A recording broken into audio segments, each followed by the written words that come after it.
проблемите со кои се соочува ромската заедница во Македонија се навистина тревожни и траат со децении. И јас мислам дека во оваа прилика треба да бидеме сосема директни, исто како што започна ти, и треба да ги симнеме буквално сите огради кои би се однесувале на тоа да не повредиме некого или нешто. Бидејќи човековите права и слободи се на врвот.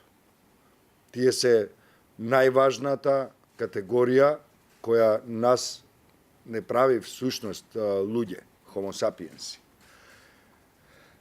Тоа што може да се додаде на таа листа е всушност една долгогодишна, би рекол, со генерации наназад негувана дискриминација, омраза и насилство кон ромската заедница.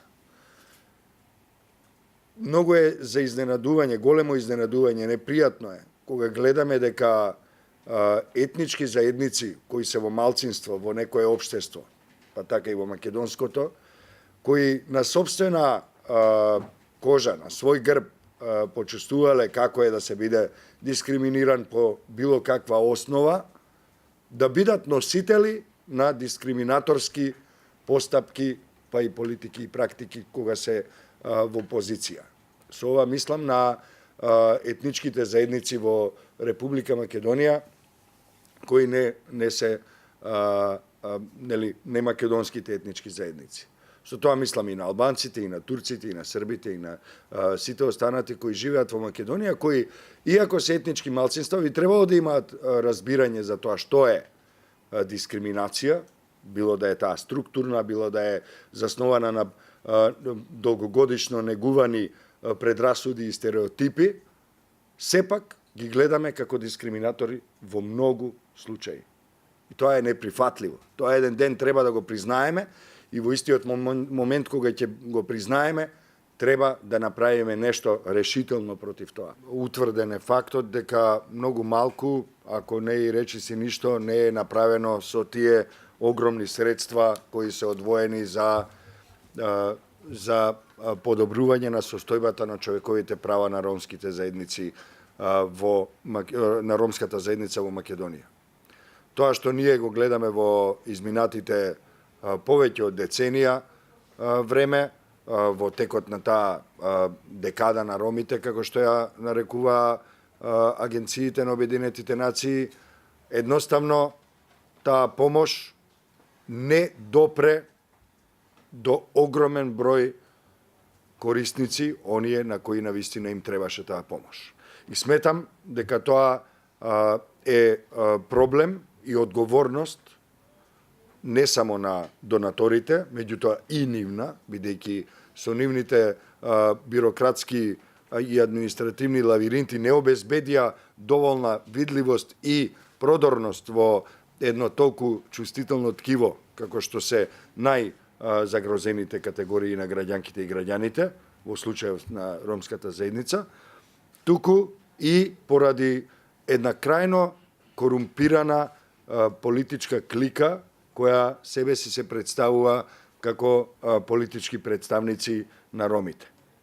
Тоа што ние денеска, а тоа го кажа и мојот колега Дехран, не гледаме политички представници на ромите на овој панел, е само уште еден показател за корумпираноста и за стравот од соочување со фактите, особено ако тие се представуваат од луѓе кои се најдиректно поврзани со најчувствителните теми во оваа тема.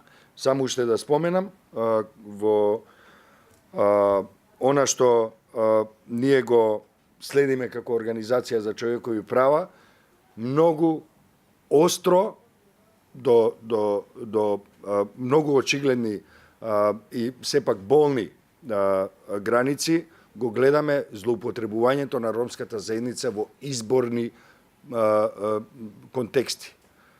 Изборите најостро ја отсликуваат состојбата, политичката и општествената позиција на ромите во Македонија.